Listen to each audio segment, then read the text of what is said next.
ตอนนี้ไงกว่าตักสอดขาตักสอดไม่เอาก็ได้อยู่ปว่าแล้วเอาไว้เป็ดที่นอนภาวนาบ้าขาก็เบียตาวสาจะใครหมอเนาะเอาไว้ได้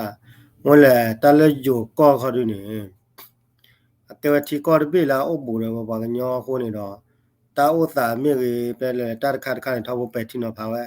นี่ตอนแล้วเขามาเนี่ยตาบาดูบาทีละที่ก็เนี่ยโอ้ดีเลยมาเก็บเก็บพวกละที่ก็ดีเลยวันนี้อันกินเนี่ยตื่นมาว่าตาเป็ดที่นอนภาวะเนาะวันนี้ก็เลยอันไลฟ์สวยได้มาตาบล็อกเขาได้บาดบล็อกเขาได้บาดยี่ว่านักเนี่ยอันกินแล้วบ้าละมาအခုနေတော့ဒီညောင်းနေအဲ့ကတော့ကွာပြဝရဖူတာပွားရိုင်းနေဘခလာဝဲပက်တီနော်ဖာဝဲတာကောပြတာဝတာလေခမနေသုဟီတာဆိုတာကမတန်နီဝလောက်ခီမဟိုဒီကတက်ပြတဲ့ကျက်မနော်ဒီမလေးကတက်ပြခက်လဲပါ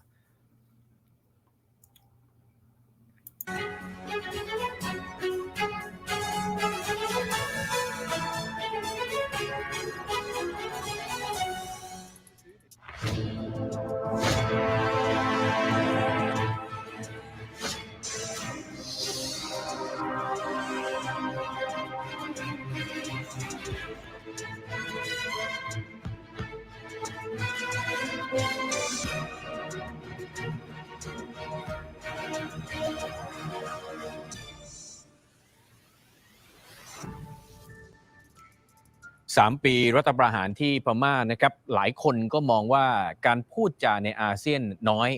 แม้ในบริบทของตะวันตกเองก็พูดอยู่น้อยมากๆแต่วันนี้เนี่ยผ่านมา3 ปีหลายคนเริ่มเห็นจังหวะของการเปลี่ยนแปลงที่อาจจะไม่เหมือนเดิมก่อนหน้านี้หลายคนเชื่อว่าไม่ว่าอะไรจะเกิดขึ้นรัฐบาลทหารน่าจะเอาอยู่แต่ว่าตอนนี้พลานุภาพของบรรดาชนกลุ่มน้อยดูเหมือนว่าจะแรงขึ้นขณะเดียวกันอดีตพันธมิตรกับทางองซานซูจีอาจจะดูเหมือนว่าพลานุภาพอาจจะน้อยลงเกมจะเปลี่ยนอย่างไรและการเดินไปข้างหน้านี้แม้ว่าจะนำไปสู่ความพยายามในการที่จะหยุดความพยายามในการเจรจามันจะหยุดจริงไหมมันจะเดินหน้าได้จริงไหมแล้วไทยเองจะต้องรับมืออย่างไรวันนี้ได้รับเกียรติจากอาจารย์ประจำคณะรัฐศาสตร์มหาวิทยาลัยรังสิตและในฐานะสื่อมวลชนอาวุโสนะครับอาจารย์เกียรติชัยพงษ์พานิชครับสวัสดีครับอาจารย์ครับสวัสดีครับอาจารย์ครับเมื่อก่อนว่าเอาไว้ว่าแต่ว่าสิก็ว่าตระกันมาว่าละก็ละ Ransit University มาว่าตัวละพวกเนี่ยก็ professor กันเนาะအခုเนี่ยว่าที่กว่าเข้ามาแล้วป่าที่กว่าละก็อะไรเนี่ยเข้ามาเนี่ยเข้ามาว่าแต่ว่ากันแล้วเข้ามาตะแกแล้วไปก็เนี่ยเข้ามาว่านะเป็ดที่นะพาว่าละไปยอตัวเข้ามาฮีข้าวตาวตายเข้ามา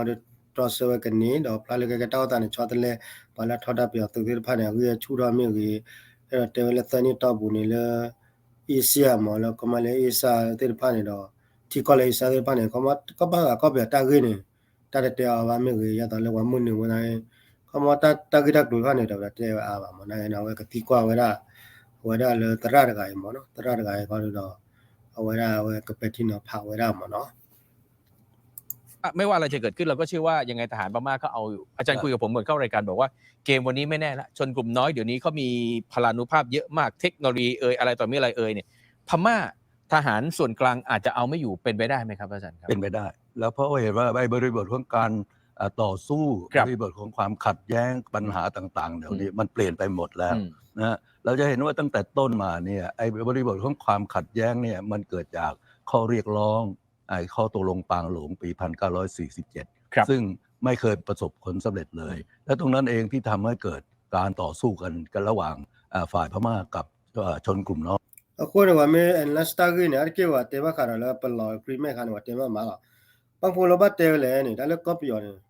ခမနေကော်ပီယောနေတေတီကော်ပီလေတေထားဘောဒီမတီကော်ပီလေဒါတီတော့လေဒါကဖူရတာတီကော်ပီရလေပုကွင်းကောလဝတီတော့တယ်လေကလေပေါ်ရကောလာအခုနေတော့လာပုကွင်းနေပီယောတာကောနေတော့ကြိုင်ပါမနော်ပီယောတာကောတော့ဤကောဖိုလာနိုင်ကနေဟီနေရတာလေကလူလာကတယ်တော့လေယိုဒိုမြေကချေမြေပါကောတေဖာနေကောလဝပခုဒီကေရာကိုလေကော်ပီယောတော်ပြီကိုတော့ခက်ခဲနေကေရာဝတာကေကောမှာခမနေအခမနေပြမေကနာဆုညာနေကတဲခမလာကော်ပီယောနေပါကလူကိုလေကော်ပီယောနေလာချရတာကလူလာတို့ရတော့ပါကညာမြေအရခါမြေတလမြေချင်းမြေကချီမြေယိုဒိုမြေကရီနေဝရဩရာခွဲရလဲကစုရဝဲအထီကောကတတပလီလာဝဲလာမအခမနေလက်ပုကွင်းနေပါတဲ့ဖာအိုလောချောလာမှာကေရာငိုလေလက်ပုကွင်းနေဝရလဲကောလာမှာတမီလက်ထီကောပါပြယောနာကထီကောတော့ပါရတယ် wada le na ko ye ma ko ma ne ko wa tu tak to le state ta le state ne ko ho ko wa o ya ne nang le ki ma ne ko ba ya le ko lo wa ne di ke da ko da le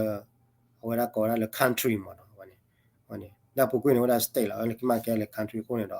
ar ki ne wa mi te da ka blood ne a wa ne ba ka le pa lo agreement ne wa pa ma la ma ko ne wa ne te wada ya le wa ti kwa le ta ta ba ko le pla le me pe ya so ne ko ma hi ga da su da maကနေရတူဝဲကနေရခေါပလောဝထောတာနဲ့အခုဘာချူတော့တေဝရတဝန်ညာတွေပွားတောက်တာတို့လောချောနေလာကတကျေခမနဲ့ဖလာလပြရသုတ်တကဘာခိတကျေပေါ်နေอ้อยตลอดมาเลย อาจารย์โยงปางหลงหน่อยเผื่อว่าคุณผู้ฟังบางคนอาจจะไม่ได้ตามตอนนั้นเนี่ยหลังจากได้รับเอกราชจากอังกฤษแล้ว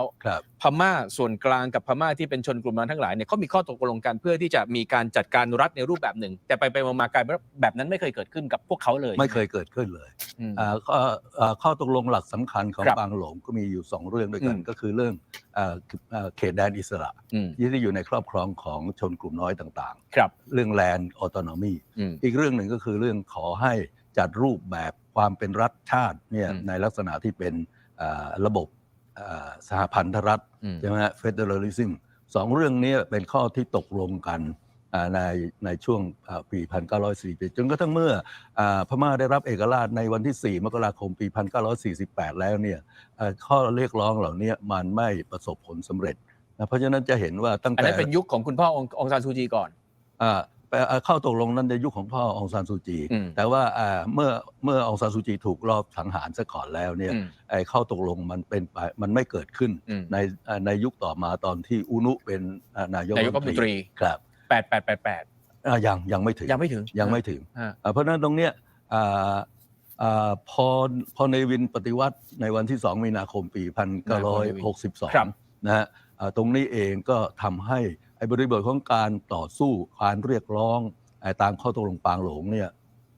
หมดสภาพไปเลยเพราะเหตุว่าเนวินไม่ยอมรับข้อตกลงปางหลงนี้แล้วก็ไปร่างรัฐธรรมนูญปี 1974เพื่อล้มเลิกข้อตกลงปางหลงทั้งสิ้นเพราะฉะนั้นตรงนี้เองก็ทำให้การต่อสู้ระหว่างชนกลุ่มน้อยเพื่อจะให้ได้ตามข้อเรียกร้องที่ตกลงกันไว้เนี่ยถูกกดทับตลอดเวลาใช่ซึ่งก็ไม่สามารถจะเป็นไปได้ทีนี้ไอ้ตรงนี้มันบริบทของการต่อสู้มันเปลี่ยนเห็นไหมอันแรกเป็นข้อขัดแย้งและข้อตกลงปางหลงซึ่งไม่ประสบผลสำเร็จแล้วการต่อสู้เนี่ยจะเห็นว่ามันก็สู้กันไปเจรจาหยุดยิงกันไปใช่ไหมฮะแต่ว่าเจรจาหยุดยิงเนี่ยเพราะฉะนั้นไอ้การต่อสู้ในช่วงแรกซึ่งทหารพม่าสามารถเอาชนะได้ตลอดเนี่ยมันเป็นการเจรจาเฉพาะกลุ่มแล้วก็ปราบกลุ่มไหนตกลงด้วยก็จะเข้าไปช่วยพัฒนาเขตแดนเหล่านั้นแล้วก็คืบคลานเข้าไปครอบครองเขตคำมาแล้วเดี๋ยวเราบุกไปเนี่ยไปย้อนไปย้อนส่วนเนี่ยวัดเดี๋ยวเราก็เลยละกันที่ผ่านเนี่ยอาร์เก็บไปย้อนส่วนเนี่ยมันเนี่ยเขาบอกเราว่ามาก็เราว่าเป็นมิตรตักตัวเนี่ยก็ได้ว่า divide and conquer มาเนาะ divide and conquer เดี๋ยวว่าเอาไว้ได้คำมาเนี่ยว่าเลยประตูว่าเลยมาตับเรื่องขายตาดูเนี่ยนั่นเลยขายเลยตาดูเนี่ยเดี๋ยวยังมาเนาะคำมาไม่ประตูได้ขายตาดูเนี่ยเราเลยขายได้เราตอนดูเนี่ยนะเนี่ยไปย้อนเนี่ยวิชูตาวิชูจะมีแต่คำแดนเหล่านั้นซึ่งเมื่อก่อนเข้าไม่ถึงรัฐบาลกลางเข้าไม่ถึงเสร็จแล้วพอไอ้กลุ่มที่ไม่ตกลงด้วยฝ่ายนี้ก็ปราบทีละกลุ่มซึ่งไม่มีทางที่ฝ่ายชนกลุ่มน้อยจะชนะใช่ไหมฮะนี่คือภาพที่เกิดขึ้นครั้งแรกแต่ต่อมาบริบทของการขับความขัดแย้งประเด็นต่างๆเหล่านี้มันเปลี่ยนไปอีกแล้วเพราะว่าเมื่อเกิดไอ้ขบวนการ88เนี่ยไอ้ประเด็นของความขัดแย้งมันเปลี่ยนเพิ่มจากเข้าตกลงปางหลงมาเป็นเรื่องของการพัฒนาไอ้ระบอบประชาธิปไตยก็จะเป็นกลายเป็นกลุ่มรัฐบาลทหารกับรัฐบาลที่นำโดยประชาธิปไตย NLD องซานซูจีตรงนี้ก็เพิ่มเข้ามาอีกเป็นอีกระดับหนึ่งเป็นอีกประเด็นหนึ่งที่เพิ่มขึ้นมาในประเด็นความขัดแย้งซึ่งปรากฏว่าก็เห็นไหมตรงนั้นช่วงนั้นเราจะเห็นว่ามันเกิดอาการเพลียงพล้ำขึ้นมาแล้วนะฮะฝ่ายรัฐบาลเองในช่วงการเลือกตั้งปี 1990 เนี่ยพรรคขององซานซูจีชนะอย่างท่วมท้นอีกเหมือนกันแต่ว่ารัฐบาลก็ไม่ยอมรับแล้วก็ปราบปรามลงไปเรื่อยเลยที่จริงตอนนั้นฝ่ายของขบวนการ88คิดว่าจะประสบชัยชนะแล้วนะสามารถที่จะยึดเมืองใหญ่ได้ถึง42หัวเมืองหลักขณะนี้กลุ่มที่รบกันมาถึงขนาดนี้ยึดหัวเมืองได้เพียง35เมืองเท่านั้นเองเพราะฉะนั้นเห็นไหมขนาดลบไป45เนี่ยเพราะนั้นแต่วิธีแทคติกของรัฐบาลก็คือเขาก็เปลี่ยนถ่ายคน เนวินยอมลาออก เปลี่ยนถ่ายมาให้ซอมองปราบชนกลุ่มน้อยอีกใช่ไหมฮะและปราบทีละกลุ่มมันก็สามารถชนะคำว่าเนี่ยเตวละปุกุนนาเกนวัดดูปีก็เนี่ยจะตอนละวัดดูว่าได้ก็ลืมดูปีนั่นนะบ้านดูดูบอยเนี่ยเตวได้เนี่ยคำว่าจะบล้อละปีเนี่ยที่ได้ละคำว่าเนี่ยว่าละพอดว่าละดูว่าที่ผ่านมาเป็นอะไรที่ชอบเลยว่าคนน่าเนี่ยคำว่าเนี่ยตอนละปุกุนเนี่ยคำว่าเนี่ยว่าได้สมอจีละทอกได้เลยอุนูจีละทอกแล้วแต่คำว่าชอบเลยว่าคนน่าเนี่ยมั้งเลวตระเวยเนี่ยมั้งนะมาได้โดยตลอดใช่ไหมครับอันนี้ก็เป็นแท็กติกของฝ่ายรัฐบาลคือลาออกเนี่ยเขาไม่ได้ยอมนะเขาเพียงเปลี่ยนตัวผู้เล่นเป็นซอหม่องเป็นตานฉวยเป็นอะไรขึ้นมาเรื่อยๆแบบนี้ตอนนั้นไม่มีทางนะขบวนการ888แรงมากจนเนวินต้องยอมรับแล้วก็ในที่สุดขอลาออกแล้วก็พอลาออกเนี่ยฝ่ายขบวนการ88นึกว่าประสบชัยชนะแล้วสามารถยึดหัวเมืองต่างๆได้ถึง42หัวเมืองใหญ่แต่ปรากฏว่าในวันที่18กันยายนเพียงสัปดาห์เดียวเท่านั้นเองใช่ไหม888คือวันที่8สิงหาคม88ใช่ไหมฮะ18กันยาซอมองปฏิวัติอีกแล้วใช่ไหมเปลี่ยนถ่ายขึ้นมาเพื่อที่จะปราบปรามต่อไปนะทีนี้พอเปลี่ยนมาถึงซอมองเสร็จแล้วเนี่ยมันก็ไอ้บริบทของความขัดแย้งมันเปลี่ยนไปแล้วมันเพิ่มมาเป็นเรื่องการเรียกร้องประชาธิปไตยและไอ้กลุ่มที่ออกจากพรรคขององซานซูจีในการเลือกตั้งปี1990เนี่ยออกไปแล้วแต่ก็ยังไปสู้ทีละกลุ่มอีกไม่ได้รวมตัวกันเหมือนอย่างขณะนี้นะฮะทีนี้พอพ้นรัฐบาลของตันช่วยมาถึงเต็งเส็งนี่เข้าสู่กระบวนการปฏิรูปตามรัฐธรรมนูญปี 2008 ซึ่งเป็นรัฐธรรมนูญที่บอกว่าเป็นประชาธิปไตยแบบมีระเบียบวินัยซึ่งตรงนี้เองแหละก็ทำให้สมดุลของอำนาจระหว่างรัฐบาลกลึงพลเรือนทั้งเต็งเส็งทั้งขององซานซูจีกับฝ่ายทหารเนี่ยมันไม่มีความสมดุลมันขัดแย้งกันเรื่อยเสร็จแล้วเราก็จะเห็นว่าในช่วงของ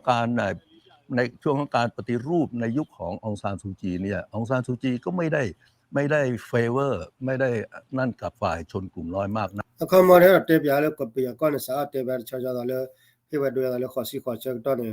ก็ชมว่าเลยขอสิขอเลยจูโปเดร์พันเนี่ยเอาไว้กับมันเนี่ยเราว่าสันเลยคิดปีคนน่าเดร์พันเนี่ยเขามาปีจูโปขอสิขอเนี่ยชมว่าเลยเขามาปีจูโปขอสิขอเนี่ยเขามากับมันเนี่ยเรานั่งเลยคิด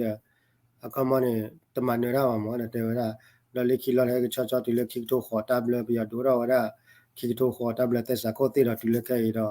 เทวดาเดี๋ยวมาดูยาเลยปีอังสาวจีแค่โอ้เดี๋ยวสุดท้ายก็มองเช็คตัวนักเนี่ยแต่ละคอมมานด์ที่มีลาวก็โอ้คู่ว่า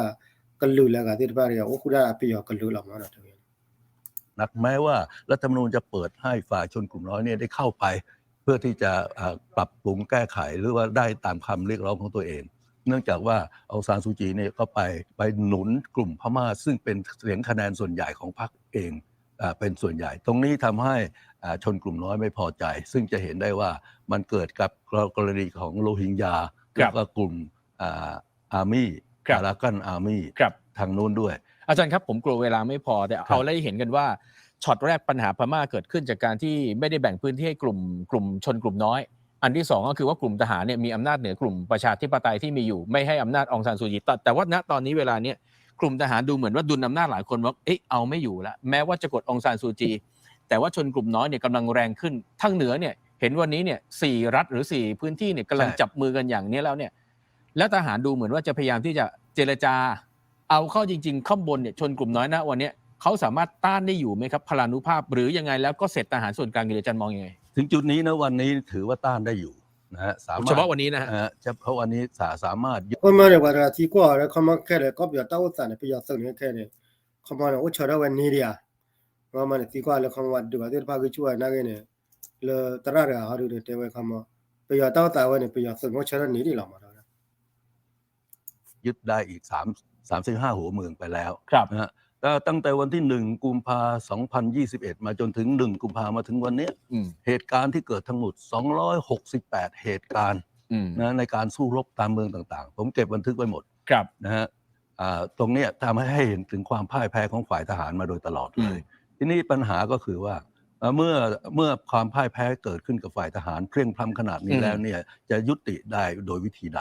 ซึ่งผมเห็นว่านี่เป็นดีเลย์แท็กติกของฝ่ายทหารแม้ว่าจีนจะเข้ามาช่วยไกล่เกลี่ยเพื่อจะยุติแต่ก็จีนทำเพื่อรักษาประโยชน์ของตัวเอง ที่มีอยู่ในพม่า ก็เตวเลตาแกตาปะโกรคำมาเลตวันยาร์เกที่เลปยอดูอาร์เกลาชูเลเลลามนะอะโคเนี่ยเนาะเดวดาพลาเลตรงนี้แทนนี่ล่ะฮีเวดาแค่นอนบัวบ้าดาเกก็ตีรพายเนี่ยหมอเนาะมาสนาเกเนี่ยตรงนี้เดวดาบัวละตาเกก็เนี่ยมาเวดาเลกะจากอละเลกะจากตาบิตาโพวละหมอมาจากโครงการต่างๆที่มีอยู่ทีนี้สิ่งที่เกิดขึ้นก็คือว่าผมไม่เชื่อว่ามันจะยุติได้ในเร็ววันนี้เพราะเห็นว่าในทันทีที่พูดว่าจะมีการเจรจายุติการสู้รบต่างๆเนี่ยฝ่ายมินออนไลน์ประกาศขยายสถานการณ์ฉุกเฉินออกไปอีก6 เดือนวันนี้ผู้ประกาศเมื่อวันพุธนี้เองนะฮะแล้วไอ้ฝ่าย NUG ก็ประกาศเรียกร้องขึ้นมาซึ่งมันยังตกลงกันไม่ได้เลยแล้วก็มาเตวดา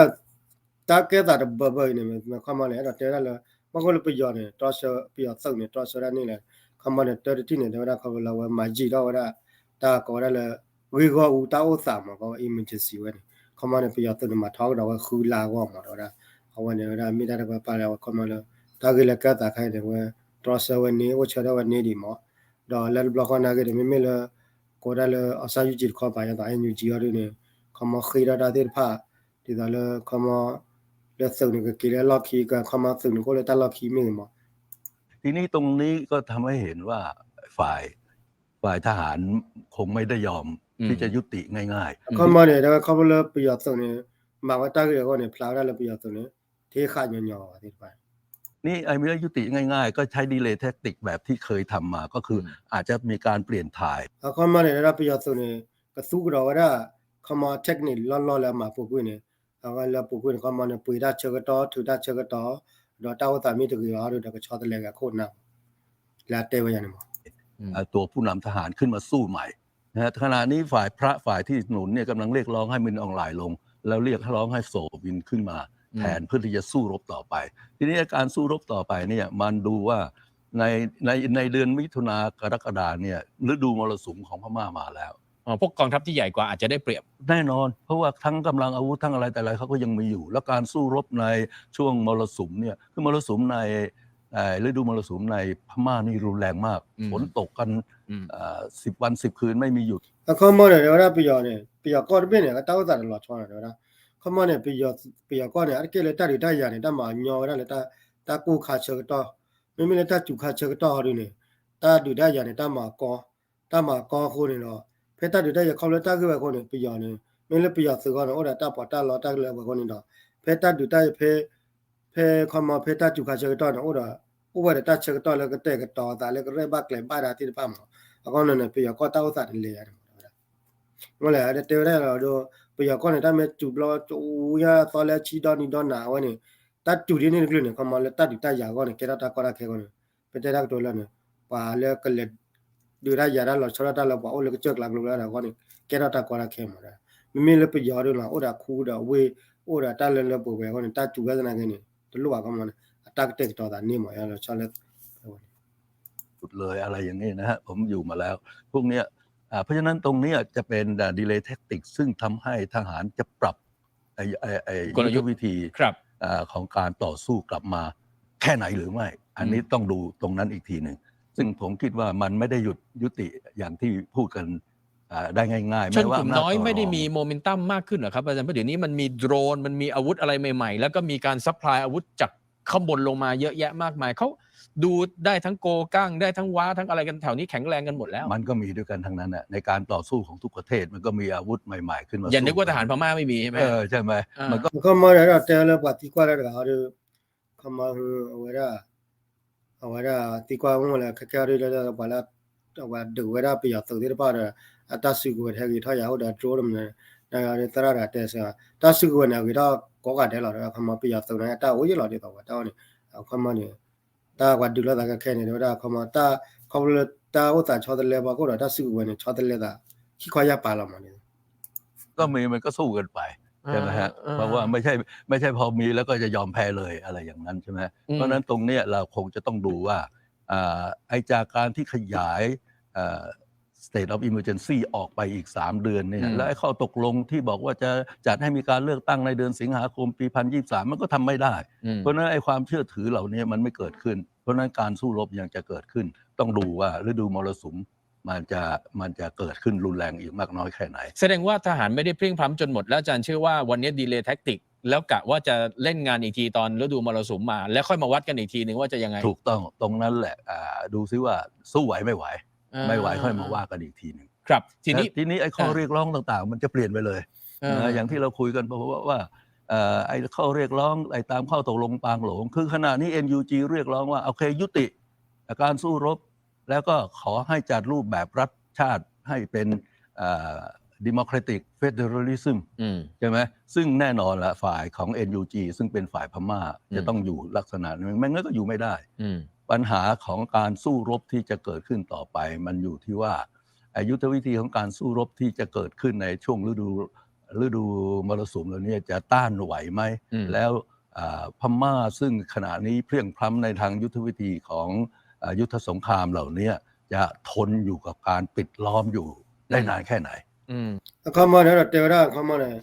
บาดที่เนี่ยบ้าขอกว่ากันแล้วแล้วตาว่าสาวพอโคเลยตะคือแล้วตาจู่เราดีกว่าคำว่าเนี่ยไม่ไปยอสึกเขาเนี่ยตัวนี่เทเลมนะในแล้วว่าเขาป่าดูเนี่ยแต่ละ NUG อะไรคือเราแต่ละไปยอก็เนี่ยก็บ้าเทวดาdemocracy federal แต่ที่ผ่านมาคำว่าเนี่ยเราแต่ที่ผ่านเนี่ยแต่ละเอาไว้เขาป่าเนี่ยตัวนี่เทเลแล้วก็มาดีละดูจะดูแล้วตาจู่เราก็รอไปยอสึกเนี่ยไม่ตลอดไปยอสึกเนี่ยไม่ได้ข้าวบาร์ไม่ให้ก็รอเล็กแค่หมดนี่เราเนี่ยมันตั้งใจเนี่ยก็ชอบแต่เล็กกุ้ยๆหรอกมั้งเดี๋ยวเราเนี่ยก็บ้าขอกว่าเพราะตรงนี้เป็นการตัด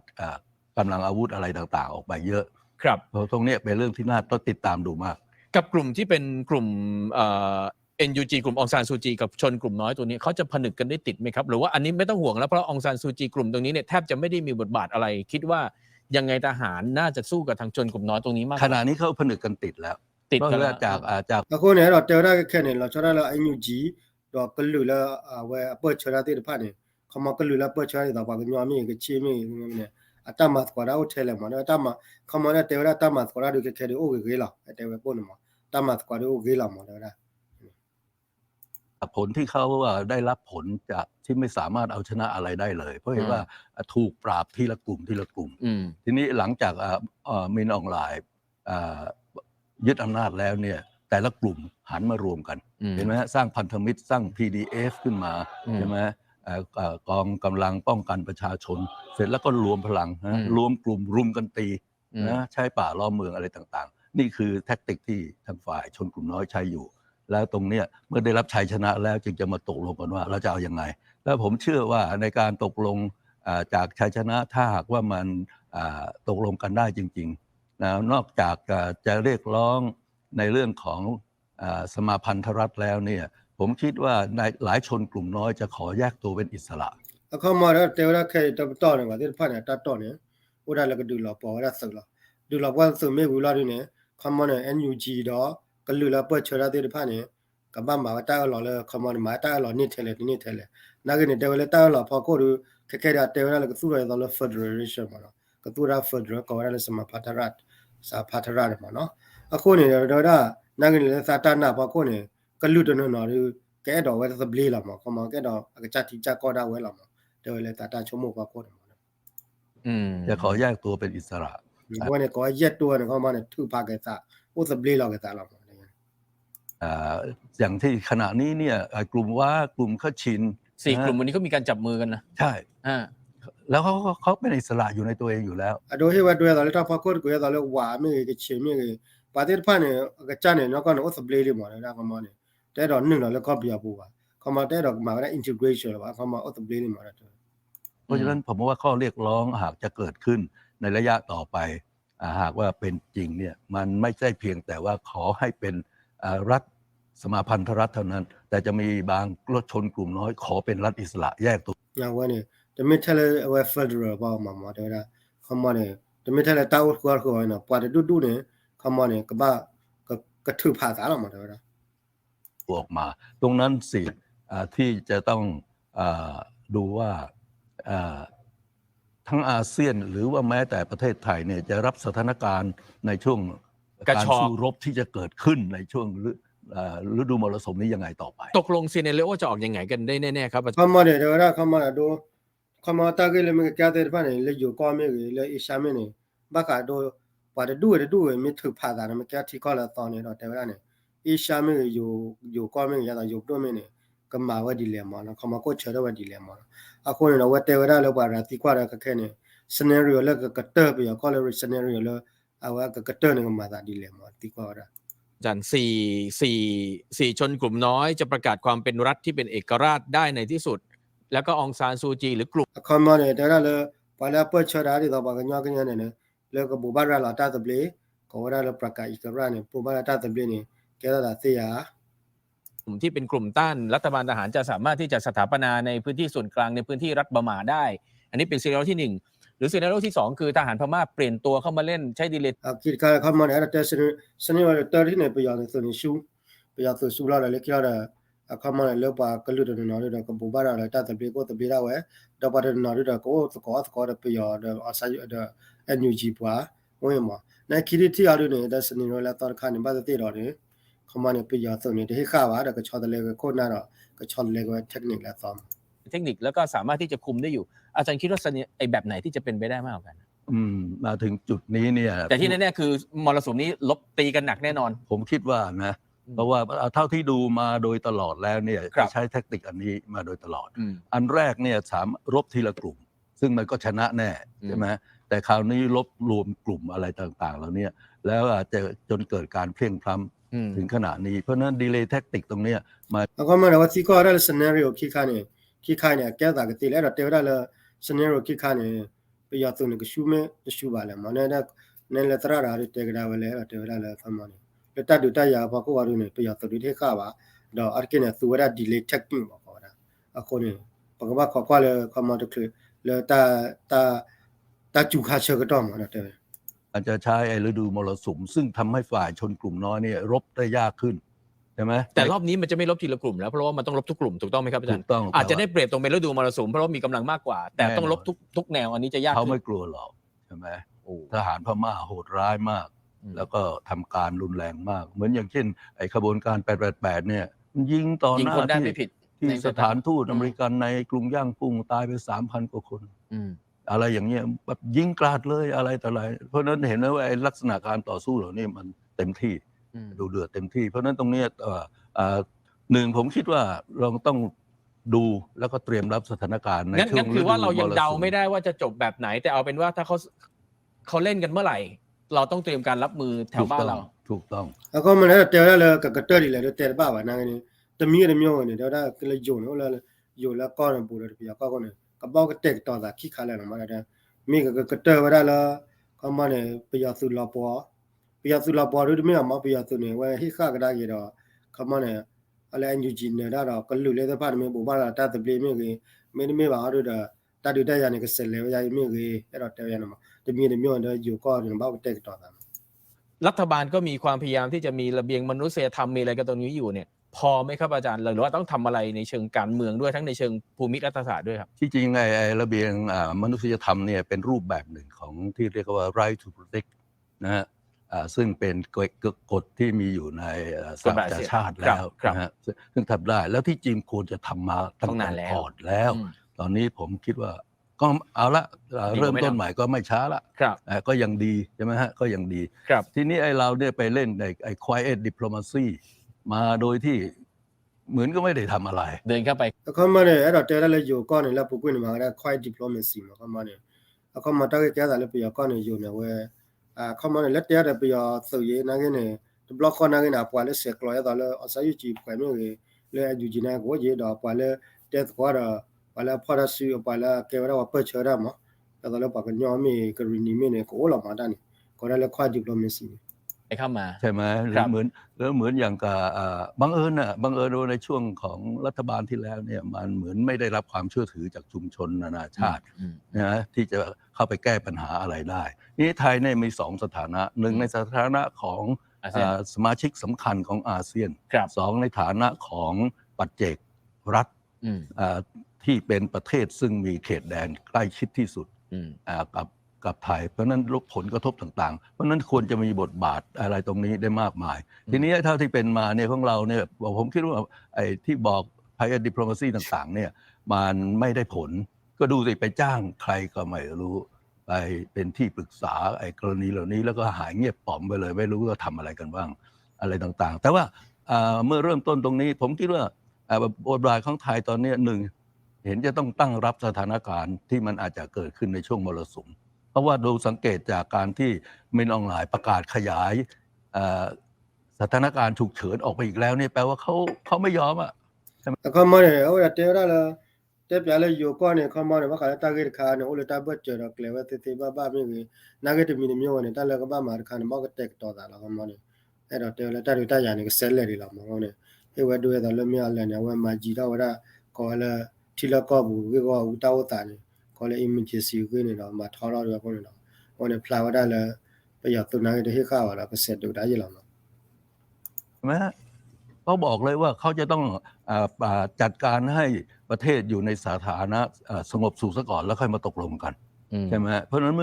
แล้วนี่ก็เป็นอย่างที่เขาทำมาโดยตลอดอาจารย์แต่ว่าเดี๋ยวมันจะตายมากขึ้นหรือเปล่าแล้วก็หลายคนอาจจะมีการพูดในลักษณะว่าอาเซียนเองอาจจะเหมือนไม่ค่อยเข้าไปแต่ว่าอาเซียนเองก็เคยแสดงบทบาทเยอะๆในช่วง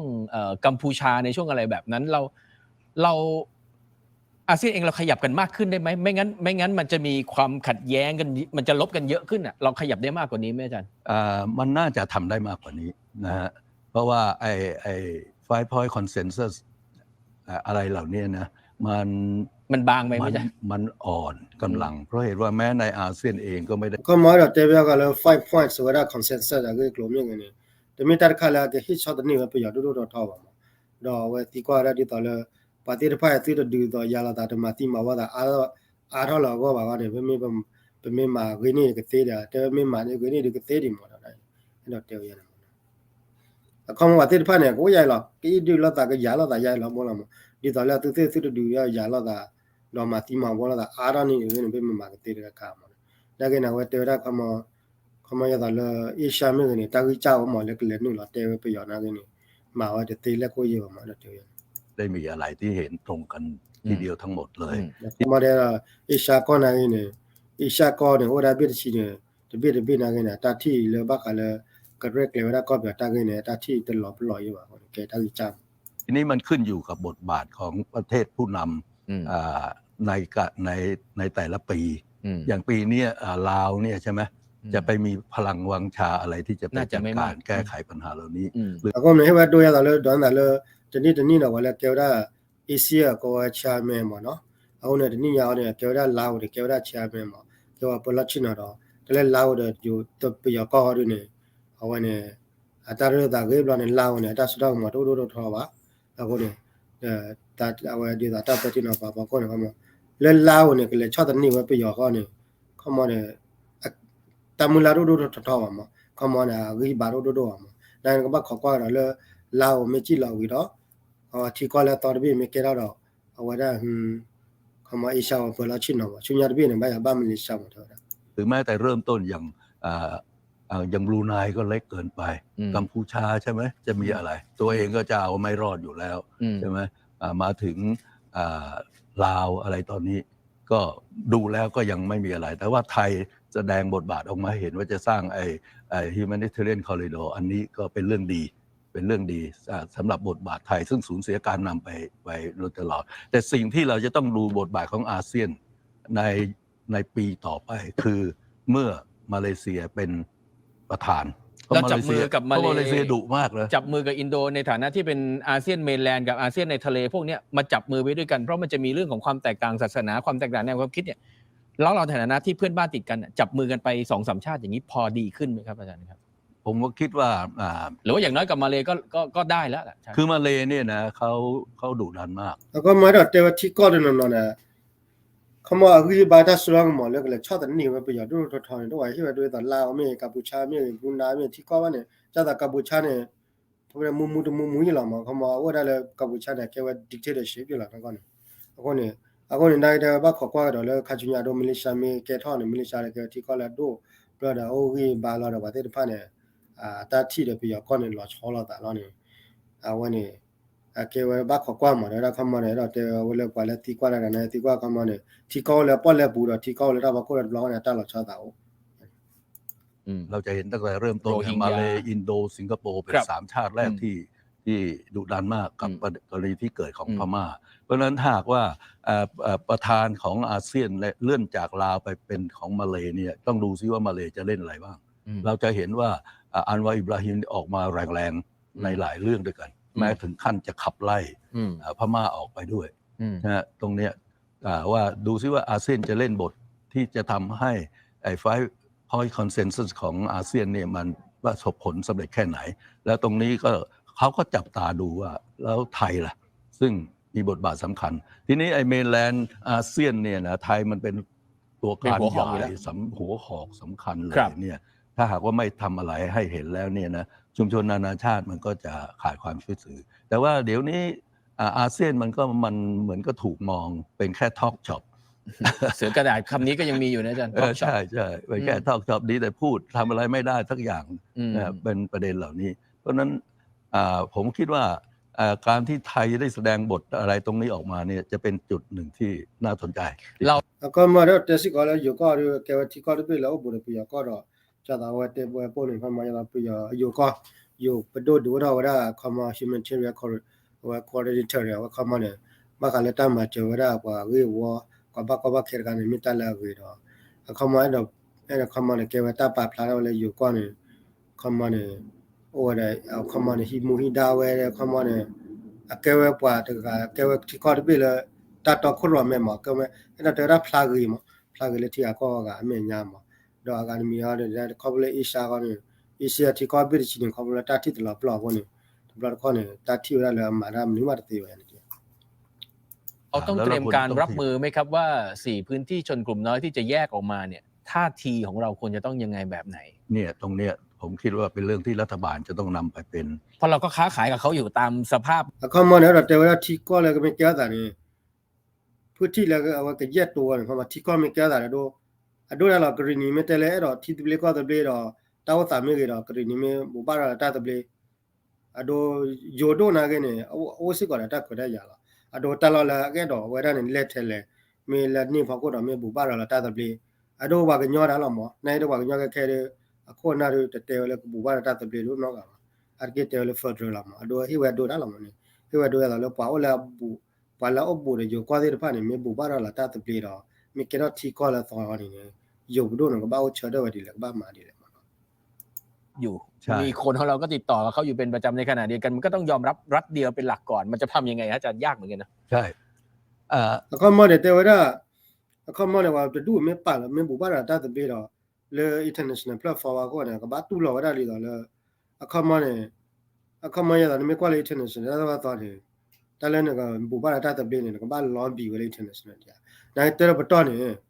me bu ba la ta te ple na ke ne yoဘတော့ne ka tu lo na lo te ba ka ba tu lo le ko bi yo de bi kho di la ne ko rat di yo di laအခုne yo bdo ne ba ma wa di le do de เขามาว่าที่ผ่านme bu ba la ta te ple ก็ขึ้นอยู่กับว่าเขาขอแยกตัวในลักษณะไหน อืม เพราะว่าผมดูแล้วเนี่ยมันคงจะเข้าร่วมในลักษณะบางรัฐนะ อืม บางกลุ่ม အခုမှနေတော့လေယုပ်တော့ကဘာခေါ်ကွာရတဲ့မင်းပွားတဲ့ဖာနေကဘူမာရတာတပလေကထဖာတာနေလေအပုံစားကြလဲမော်ယုပ်တော့ကဘာခေါ်ကွာရနေမော်နော်ဒါလည်းတာတိဘောကိုရနေတော့တာတိလေပွားတဲ့နော်ရနေတမီလေကထဖာတာလေကတူတာတီကောပါကမာကောရတဲ့ပြရောကောရတာလေสมาพันธรัฐမော်နော် นะที่จะเป็นสมาพันธรัฐเนี่ยคงจะยาก อืม เพราะเหตุว่าในระหว่างการต่อสู้3 ปีที่ผ่านมามินออนไลน์ประกาศว่านี่ไม่ใช่การต่อสู้กับชนกลุ่มน้อยที่เป็นปัญหาภายในของพม่านะแต่เป็นการต่อสู้กับกลุ่มก่อการร้าย အခုမှနေสมาพันธรัฐไม่สาพันธรัฐไม่မော်เอาไว้ကမာလ federation ไม่ confederation ไม่เนี่ยเอาไว้တညောမှာတဲ့ဒါခမခလပြရောနေဘလခနေပါတယ်ဒူလည်းမကြိုင်ပါနဲ့ဝပါရတော့လဲ terrorist ဟိဝတိုရနေမှာဝနေတာတဲ့ဖာနေနကဒီကဲတော့ confederation မြေဝ federal မြေနေတညောတော့ကောက်ရတယ် เพราะฉะนั้นบริบทของ นิยามแบบนั้น การต่อสู้มันก็เป็นบริบทการต่อสู้ในทางสากลมากขึ้นไป ตรงนี้เองที่ทำให้การแทรกแซงเกิดขึ้น เพราะฉะนั้นไอ้ตรงเนี้ยเมื่อเขามีอำนาจต่อรองสูงขึ้นจากชัยชนะที่ได้รับอะไรต่างๆ ในการสู้รบเหล่านี้แน่นอนเขาจะต้องเรียกร้องไอ้ความเป็นรัฐอิสระ ที่เป็นของเขาเองมากกว่าที่จะรวมโอเคอาจจะมีรูปแบบของการรวมเป็นสมาพันธรัฐก็เป็นไปได้เพราะถ้าเราไปดูตามรัฐธรรมนูญที่กำหนดรูปแบบโครงสร้างของรัฐพม่าเนี่ยเห็นไหมมันมี7 division มี7 state อะไรต่างๆ 7 พื้นที่แล้วก็มี7 พื้นที่ของตัวเองใช่ต่างๆเหล่านี้เพราะฉะนั้นลักษณะเหล่านี้มันคงต้องมาดูกันในรายละเอียดอีกทีว่าหากเมื่อถึงจุดซึ่งตกลงกันได้มันจะออกมาในรูปไหนแล้วผมไม่คิดว่ามันจะออกมาในรูปผมยังคิดว่าหมายมันคงเพราะว่าเดี๋ยวนี้ขยะใช่ไหมฮะขชินก็เลยยังอะไรนี่มันก็เป็นลักษณะของรัฐอิสระโดยปริยายอยู่แล้วครับคอมมอนเตวดาละคอมมอนเนี่ยคอปลตัดตายาวเชกตอนเนี่ยปาดดูกันเนี่ยลอนกันเนี่ยก็ดอกที่ก็เลยล็อกกี้แล้วว่าที่ไพ่เนี่ยที่ละตากิตาบามีโอฮิดาดักลามินี่แล้วก็มาว่าฟอร์ดเรสมีคอนเฟอเรนซ์เนี่ยตั้งมาว่าคอมมอนเนี่ยโดยยาตาลปัดนั่นเนี่ยอเมเตอร์ดีแล้วเนี่ยพลาลาอุสเบลียาตาเลยว่าโดยยาตาว่ากันยามีกรณีมีกเชมีคอมมอนดูดูมาว่าที่ไพ่เนี่ยพลาลาดอกคอมมอนอุสเบลียาเวลามาคนนี้เดี๋ยวว่าคอมมอนเนี่ยก็บักขวาเนี่ยมาแล้วคัจจุบันก็มาได้กับสภาวะที่ประเทศมหาอำนาจในภูมิภาคไม่ว่าจะเป็นจีนหรือไม่ว่าจะเป็นอินเดียที่หลายคนก็มองว่าก็มีส่วนในการที่จะตรึงแล้วก็ทำให้แต่ละพื้นที่เนี่ยจะสงบหรือไม่สงบเนี่ยบริบทต่างๆเหล่านี้เราต้องดูไหมครับหรือจะมีตัวผู้เล่นใหม่ๆที่จะเข้ามาในภูมิภาคนี้หรือตัวผู้เล่นเดิมๆที่เคยทิ้งไปพวกนี้เราต้องจับตาดูบ้างไหมครับอาจารย์ครับคงต้องจับตาดูเพราะเหตุว่าคำว่าเทวดาแล้วก็เบียก้อนหนึ่งคำว่านี้ต่อเตะทบอยู่แล้วว่าเทวดาคำว่ากว่าละปากแล้วก็แบบเอาแต่ตรูมีอินเดียมีกว่าละเตะผ่านเนี่ยเทวดาแล้วกว่าละก็ละสเต็กโฮลเดอร์อยู่แล้วมาคนนี้โดยว่าละปุ๊กในอเมริกันนะกันนี่เทวดาสเต็กโฮลเดอร์แล้วกันหนึ่งแล้วก็แบบใต้ก้อนเนี่ยคำว่าอเมริกันนะไปแล้วคนนี้เทวดาตาเตะผ่านมีบ้ากว่าเราอย่างเดียวบ้ากว่าสิสเลยบ้ากว่าเรามาตาเตะผ่านว่าแน่นอนว่าจีนเนี่ยนะมีเป็นสเต็กใหญ่ทีเดียวของพม่าเพราะว่าได้ลงทุนนะอย่างเช่นทำไอ้ Navy Facility ที่เขาเรียกอะไรล่ะไอ้ฐานท่าเรือจอดอะไรต่างๆนะครับทางจอกเผียวนู่นใช่ไหมพม่าจัดไอ้เส้นลงทุนเส้นทางจากยางกุ้งไปถึงซิดสวยนะมีท่อน้ำมันจีนเนี่ยลงทุนไว้เยอะแยะเพราะนั้นเขาจะต้องรักษาสถานะที่เป็นผลประโยชน์ของเขาให้อยู่ได้ก่อนเพราะนั้นเขาจะต้องเอาใจทั้งสองฝ่ายเพราะเห็นว่าถ้าหากว่าเกิดรัฐต่างๆซึ่ง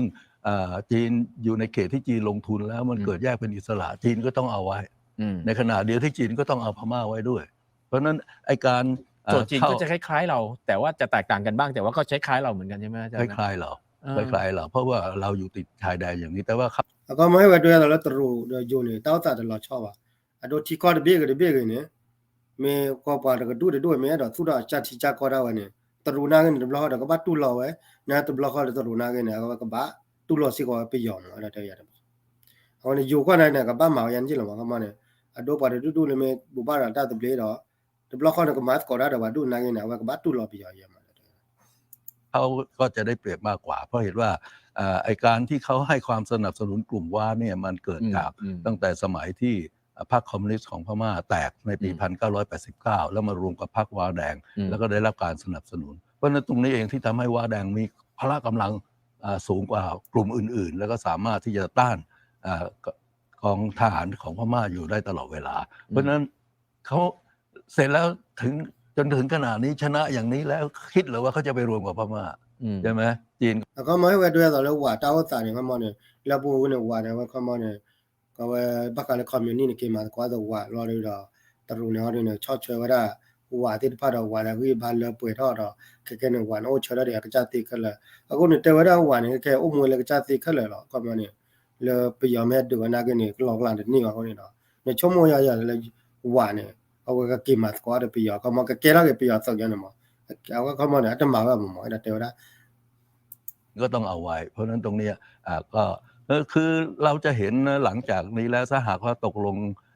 สงบศึกอะไรต่างๆกันได้แล้วเนี่ยการเข้ามาแย่งชิงผลประโยชน์ของทรัพยากรธรรมชาติในพม่าจะเกิดขึ้นสูงขึ้นอีกใช่ไหมขณะนี้เราก็เห็นว่าจีนเข้าไปครอบงำเกือบทั้งหมดแล้ว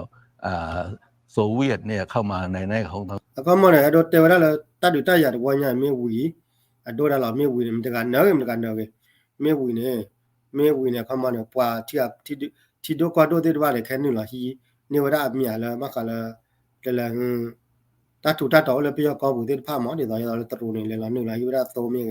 để là cái mà rớt sang cái này hết nửa là mỏ hết nửa là cái hình sẽ có cái nào mà ของทหารแต่โซเวียตมีปัญหาของตัวเองอยู่ขณะนี้ซึ่งก็คงจะเข้ามาแล้วก็คงจะไม่เกิดความขัดแย้งเหมือนสมัย 1960 ที่เกิดความขัดแย้งระหว่างโซเวียตกับจีนแต่ ก็มาแต่ละครอบครัวที่ดูก็ดูเนาะให้หล่อหินเวลาคอมมอต้าถูกตัดแล้วเบียก่อนเนี่ยอโดเนี่ยตาชมเลยบักอะไรโซเวียตรัสเซียตรูตาบากิกูเนี่ยอโดยาตาแล้วพวกกูยอมมาแต่บล็อดข้อเนี่ยที่ก็แล้วดูทอดว่าแล้วหนึ่งแล้วที่ก็แล้วเชิงเนี่ยมั้งน่าไอ้ดอกหินมาแต่ตาถูกตัดยาวว่าแต่หินตัดเนี่ยเกิดว่าตาอีหลอดโอ้ยมั้งเขาบอกที่ก็แล้วดูทอดว่าเนี่ยตาชมอยู่ที่เกิดว่าเขาเลยโซรัสเซียก็เนี่ยตาตาก็เนี่ยตะกี้ยาวมั้งแต่ว่าอากิจานี่เนี่ยจะรู้มั้งเนาะแต่ระหว่างจีนกับอินเดียเนี่ยจะเป็นปัญหาที่สร้างดุลอำนาจกันในพม่าต่อไปถ้าเขาเป็นชนกลุ่มน้อยได้กลายเป็นประเทศยักษ์ไข่อโดเดาตาเกกอนว่าเลยตรูดอินเดียเนี่ยตรูดอินเดียเนี่ยวันนี้แล้วนอกจากว่าที่คิดดูนะแกดอร์กอวาร์แกดูดาวนั่นเนี่ยตัวบล็อดข้อเนี่ยขาลาตาคนเนี่ยโดรักขาเนี่ยไม่แกว่าที่กอร์บินเดี๋ยวนะอารากันก็อาจจะได้อินเดียซัพพอร์ตในขณะที่ฝั่งแถวๆนี้จีนก็จะโดยไม่เลยรักขาด้วยนะไม่จ้าที่กอเนี่ยเอาวันนี้อินเดียเนี่ยก็ซัพพอร์ตเนี่ยหลอดตีหล่อมาเอาคนเนี่ยไม่ยาตาเลยรัชชายาตาเลยอยู่ดูก็เนี่ยว่าบุญเลจีหรอบ้านที่เนี่ยเลยบุญเลตรูคนเนี่ยมันเนี่ยตรูว่าด้วยเนี่ยก็ชอบช่วยเรามาซัพพอร์ตมันจะมีปัญหาอะไรอนาคตอีกไหมครับอาจารย์คืออย่างนี้หรือว่ามันต้องมองเร็วไปไหมครับหรือต้องมองละคืออย่างนี้ขณะนี้อินเดียเนี่ยไม่ได้พอใจเนื่องจากว่าการที่จีนเข้าไปนะวางเขามาเนี่ยแค่เนี่ยเขาเลยจะต่ออินเดียเนี่ยแค่เนี่ยไม่มาแต่ละอดูรักขาเนี่ยว่าแต่เขามาเนี่ยเอาไว้จะต่อว่าเตวยังหลังมาเขามาเนี่ยอินเดียเนี่ยว่าเอาไว้อาตาดมือโดว่าเลยตรูเนี่ยเลยหนึ่งเราได้เลยเดียป้อเลยปุ่นมาเอาเนี่ยแกว่าตาเกกอนมาจุดความเคลื่อนไหวทางทหารของอินเดียที่เกาะนิโคบานะรวมทั้งสร้างท่าเรือต่างๆสร้างท่อน้ำมันต่างๆนะเขตที่ติดกับอินเดียมาออกอันดามันได้อินเดียเนี่ยกับจีนเนี่ยมันมีปัญหาชายแดนตั้งแต่ปี 1962 กันมาก่อนแล้วเพราะนั้นถ้าหากว่าปล่อยให้จีนลุกคืบเข้าไปครอบงำไอ้ความเคลื่อนไหวทางของฝ่ายอินเดียได้เนี่ยอินเดียย่อมต้องทำอะไรสักอย่างในการที่จะก็มาเนี่ยแต่ว่าก็มาเนี่ยถ้าก็เลยตรูไม่เลยหนึ่งเราแล้วอินเดียป้อเราไม่อาราก็เนี่ยแต่ว่าอินเดียเขาเนี่ยโอ้ยเนี่ยเตะบ้านอินเดียเนี่ยก็บ้านมาได้ไม่มีแล้วมาเนี่ยแต่ว่าก็มาดุลมาคานอำนาจกับจีนแต่ว่าเราไม่รู้ว่าเขาจะเล่นเกมไหนตอนนี้ต้องตามดูตรงนี้ด้วยก็มาเนี่ยนักเลยอินเดียก็มาดีแล้วดูแต่สิ่งอย่างเนี่ยว่าขอกว่าเดี๋ยวมานี่นั่นต้องดูฤดูมรสุมนี้ก่อนและไอ้จากตรงนี้มันทำให้ไทยอยู่ในฐานะที่ไม่ง่ายนักหรอกแต่การที่จะเข้าไปจัดการหรือว่าประเด็นปัญหาต่างๆที่เกิดขึ้นในพม่าอาจารย์ขอสุดท้ายสั้นๆรัฐบาลพม่ารอบนี้จะต้านอยู่ไหมมรสุมนี้หรือฝ่ายใดอาจารย์แหมถ้าแทงหวยเนี่ยอาจารย์จะให้ใครแล้วก็มาเนี่ยที่ว่าได้แค่เรื่องตาจุลอยว่าเชื่อก็ต้องเนี่ยไม่ประหยัดส่วนมากกับเปียแล้วมีอะไรว่าดูกันเนี่ยว่านะไม่อยากตลอดไม่ทัวร์ทีเนี่ยเดี๋ยวชั่วโมงว่าอาจจะแค่ทอดอีกเลยค่ะแหละจะต้านอยู่หรือว่าชนกลุ่มน้อยจะสามารถที่จะตรึงพื้นที่ได้อย่างเบ็ดเสร็จนะอาจารย์คือถึงเวลานี้เนี่ยผมว่าต้องดูหน้าฝนช่วงมรสุมนี้ไปเนื่องจากว่าเราก็เห็นแล้วว่าเขาต้านแน่เนื่องจากว่าในแล้วก็แม่เนี่ยมีเดี๋ยวเราบ้าขอว่าตาจุคามาตาจุคาเดี๋ยวเราบ้าขอว่าเล็กแค่หมดนี่หรอมาทีนี้ยาเนี่ยมีเนี่ยไปเอาตัวเนี่ยว่าตัวเชิญนี่หรอมาเท่าตาได้ก่อด้วยมาเดี๋ยว